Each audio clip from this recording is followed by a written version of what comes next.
We're back again. This is blog number 3, play number 2, all about positioning. So, in positioning the baby, we're going to check that baby's face, baby's shoulders, baby's tummy, baby's hips are all facing on to mom. This play can be used no matter what hold that you actually put the baby in, and why it's so important to almost think of the baby being velcroed to mom, because that's what gives baby stability. A baby can be placed in what's traditionally called the cradle hold, baby being brought, but again I'm looking to make sure that the baby's face, the baby's shoulders, tummy, hips are all facing onto mom. You may also use a cross cradle hold, so instead of in the cradle of mom's arm, we cross over and are using this other arm, and then mom can use this outside arm to be able to position her breast. But she's actually making sure face, shoulders, tummy, and hips are facing towards mom. It's kind of like if it wasn't facing, it's like you eating at the dinner table, and the dinner table's over here, and you're twisted trying to eat. You don't eat that well that way. You get kind of tired and restless. Babies would get restless too. So this helps them to organize what they need to do with their mouth and to be able to consistently bring on nice rhythmic sucking that's going to get them more food.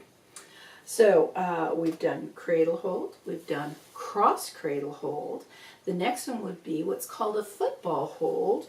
We're kind of going around mama there, but again looking at the baby's face, the baby's chest, the baby's tummy, and the baby's hips being wrapped into mom, and not the neck being twisted, so that then the baby can be able to get latched on.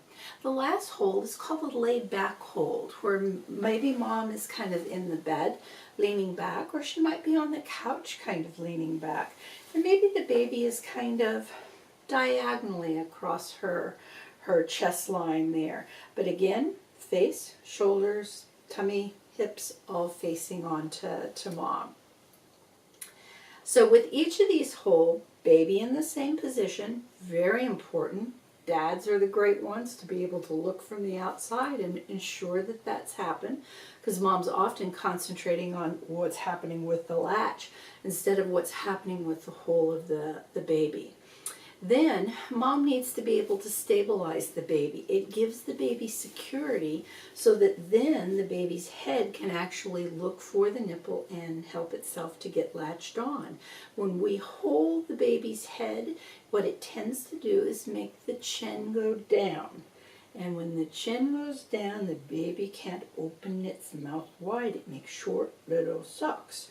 But if the head is allowed to reposition to get into a comfortable spot, it often will choose to stretch the neck back. And then we have lots of room between the chin and the chest to make wider excursions with the jaw, which tends to bring more milk to the baby.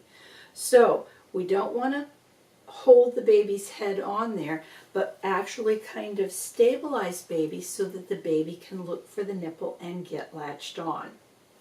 So let's try that in different positions. We'll start with kind of that cradle hold. Again, I'm not holding baby's head on there, but I'm kind of stabilizing the baby right at the shoulders there, and we're using mom's hand here to kind of hold the baby's bottom nice and close onto the mom's body. This gives the baby the stability to say, I know where I am in the world, and then they're going to be able to root around and to look for the nipple.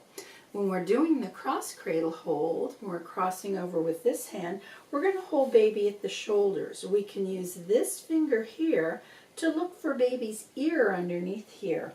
And just in supporting that baby's head, the baby's head will not fall off, but the weight of the head actually pulls that head back a little bit, which is actually helpful, again, for helping make a little more room between the chin and the chest to make for those longer pulls. Then we're going to use a little bit of mom's elbow here to capture the baby's bum, to bring the baby nice and close wrapped around here so that baby feels nice and secure to move around, look for the nipple, and to get latched on and to get nursing. So we've done cradle hold, cross cradle hold here. Then we're going to move baby over into football hold here to bring the baby in nice and close. And just like if you were running down the football field with a football, you could probably have the span in your hand to hold that ball. But it makes it easier for the opposition to knock the ball out of your hand, or as you're running, for the ball maybe to wiggle out. The same thing with breastfeeding. We want to secure it to the body so that baby in its wiggling maneuvers here doesn't pop off, but is able to securely get onto the breast and get settled in there. And that's going to help with that feeding a whole bunch. So we've gotten all the different holds except for the laid back. In doing the laid back holds, Mama's scooted down a little bit. Baby's kind of diagonal across her body, and she'll probably use her arm to help secure the baby. I like to always have the baby's arm kind of wrapped around Mom a little bit. So she could just secure that arm a little bit as baby gets on and latches on. It's very helpful to have those hands out. Sometimes we have to keep the hands a little busy so that the mouth needs to do what it needs to do to get latched on.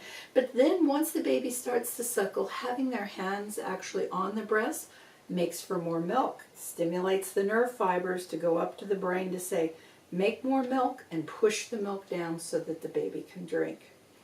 There you go. This is all about positioning the baby, and you know it's going to take practice, practice, practice. So try some of the different positions. Encourage Mom to try some of the different ones until Mom and baby find the one they really like the best. See you again on the next blog. Bye-bye.